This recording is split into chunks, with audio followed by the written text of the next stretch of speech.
Hi ಶುಭೋದಯ ಎಲ್ರಿಗೂ welcome back to my cooking channel. ಇವತ್ತಿನ ವಿಡಿಯೋದಲ್ಲಿ ತುಂಬಾ ಸಿಂಪಲ್ಲಾಗಿ ಹಾಗೆ ಬೇಗನೆ ಮಾಡ್ಕೊಳ್ಬಹುದಾದಂಥ ಒಂದು ಪಲ್ಯನ ಮಾಡಿ ತೋರಿಸ್ತಾ ಇದ್ದೀನಿ. ಸೈಡ್ ಡಿಶ್ಗೆ ಸಖತ್ತಾಗಿರುತ್ತೆ. ನೀವು ಕೂಡ ಒಂದ್ಸಲಿ ಟ್ರೈ ಮಾಡಿ. ಅದಕ್ಕಿಂತ ಮುಂಚೆ ಚಾನಲ್ಗೆ ಯಾರೆಲ್ಲ ಸಬ್ಸ್ಕ್ರೈಬ್ ಆಗಿಲ್ವೋ ದಯವಿಟ್ಟು ಸಬ್ಸ್ಕ್ರೈಬ್ ಆಗಿ ಸಪೋರ್ಟ್ ಮಾಡಿ. ಮೊದಲನೇದಾಗಿ 1 ಕಪ್ಪಷ್ಟು ಕಡಲೆಬೇಳೆನ ಒಂದು 4 ಗಂಟೆಗಳ ಕಾಲ ನೆನೆಸಿಟ್ಕೊಂಡಿದ್ದೀನಿ.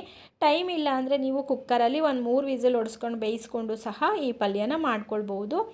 ನಾನಿಲ್ಲಿ ಸ್ಟವ್ ಮೇಲೆ ಬಾಣಲಿ ಇಟ್ಟು ಅರ್ಧ ಟೇಬಲ್ ಸ್ಪೂನಷ್ಟು ಆಯಿಲ್ನ ಹಾಕಿ, ಆಯಿಲ್ ಕಾದ ನಂತರ ಸ್ವಲ್ಪ ಸಾಸಿವೆ, ಸ್ವಲ್ಪ ಜೀರಿಗೆ, ಹಾಗೆ ಒಂದು 5-6 ಎಸಳು ಕರಿಬೇವನ್ನ ಹಾಕ್ಕೊಳ್ತಾ ಇದ್ದೀನಿ.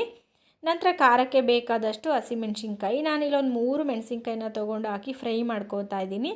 ನಂತರ ಇದಕ್ಕೇ ಚಿಕ್ಕದಾಗಿ ಕಟ್ ಮಾಡಿಟ್ಟಿರುವಂತಹ 2 ಈರುಳ್ಳಿನ ಹಾಕಿ ಫ್ರೈ ಮಾಡ್ಕೋತಾ ಇದ್ದೀನಿ. ಇದು ತುಂಬ ಬೇಗ ಆಗುತ್ತೆ, ಹಾಗೆ ನೈಟ್ ಊಟದ ಜೊತೆಗೆ ಅನ್ನ ಸಾಂಬಾರು, ಅನ್ನ ರಸಂ ಜೊತೆ ಒಳ್ಳೆ ಕಾಂಬಿನೇಷನ್ ಅಂತಲೇ ಹೇಳ್ಬೋದು. ಹಾಗೆ ಇದಕ್ಕೆ ಸ್ವಲ್ಪ ಅರಿಶಿನ, ರುಚಿಗೆ ತಕ್ಕಷ್ಟು ಉಪ್ಪನ್ನು ಹಾಕಿ ಉರಿನ ಮೀಡಿಯಮ್ ಫ್ಲೇಮಲ್ಲೇ ಇಟ್ಕೊಂಡು ಈರುಳ್ಳಿನ ಚೆನ್ನಾಗಿ ಬೇಯಿಸ್ಕೊತಾ ಇದ್ದೀನಿ. ಈರುಳ್ಳಿ ಎಲ್ಲ ಚೆನ್ನಾಗಿ ಸ್ವಲ್ಪ ಬೆಂದ ನಂತರ ನೆನೆಸಿಟ್ಕೊಂಡಿರುವಂತಹ ಕಡಲೆಬೇಳೆನ ಹಾಕೋತಾ ಇದ್ದೀನಿ.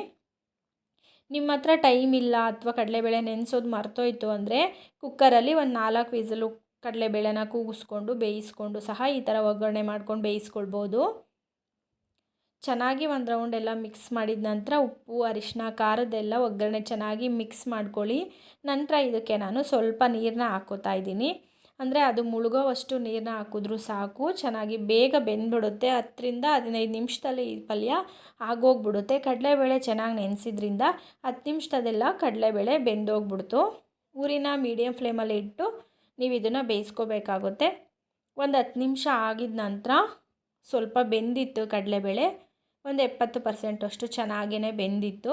ಇಷ್ಟಾದ್ರೂ ಸಾಕಾಗುತ್ತೆ. ಈ ಹಂತದಲ್ಲಿ ಒಂದು ಸ್ವಲ್ಪ ತೆಂಗಿನಕಾಯಿ, ಹಸಿ ತೆಂಗಿನಕಾಯಿ ತುರಿನ ಹಾಕ್ಕೊಂಡು ಚೆನ್ನಾಗಿ ಮಿಕ್ಸ್ ಮಾಡ್ಕೊಳ್ಳಿ.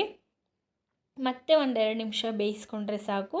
ಒಳ್ಳೆ ಅದಕ್ಕೆ ಈ ಪಲ್ಯ ಚೆನ್ನಾಗಿ ಬೇಯುತ್ತೆ. ನೀರೆಲ್ಲ ಡ್ರೈ ಆಗಿ ಬಿಡಿ ಬಿಡಿಯಾಗಿರಬೇಕು ಕಾಳು, ಆವಾಗಷ್ಟೇ ತಿನ್ನೋಕ್ಕೂ ತುಂಬ ಚೆನ್ನಾಗಿರುತ್ತೆ ಈ ಪಲ್ಯ.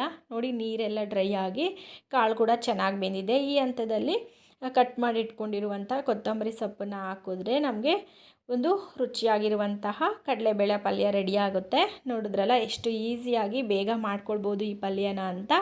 ಈ ವಿಡಿಯೋ ನಿಮಗೆಲ್ರಿಗೂ ಇಷ್ಟ ಆಗಿತ್ತು ಅಂತ ಭಾವಿಸ್ತೀನಿ. ಇಷ್ಟ ಆದರೆ ಲೈಕ್ ಮಾಡಿ, ಹಾಗೆ ಕಮೆಂಟ್ ಮಾಡಿ, ನಿಮ್ಮ ಫ್ರೆಂಡ್ಸ್ ಆ್ಯಂಡ್ ಫ್ಯಾಮಿಲಿ ಜೊತೆ ಶೇರ್ ಮಾಡಿ, ಹಾಗೆ ಚಾನಲ್ಗೆ ಸಬ್ಸ್ಕ್ರೈಬ್ ಆಗಿ ಸಪೋರ್ಟ್ ಮಾಡಿ. ಯಾರೆಲ್ಲ ಫೇಸ್ಬುಕ್ ಪೇಜಲ್ಲಿ ಈ ವಿಡಿಯೋ ನೋಡ್ತಾ ಇದ್ದೀರೋ ಪೇಜ್ಗೂ ಸಹ ಫಾಲೋ ಆಗಿ ನನಗೆ ಸಪೋರ್ಟ್ ಮಾಡಿ ಅಂತ ಹೇಳ್ತಾ ಈ ವಿಡಿಯೋನ ಇಲ್ಲಿಗೆ ಮುಗಿಸ್ತಾ ಇದ್ದೀನಿ. ಮತ್ತೆ ನಾಳೆ ಹೊಸ ರುಚಿಯೊಂದಿಗೆ ಹೊಸ ರೆಸಿಪಿ ಜೊತೆ ನಿಮ್ಮ ಮುಂದೆ ಬರ್ತೀನಿ.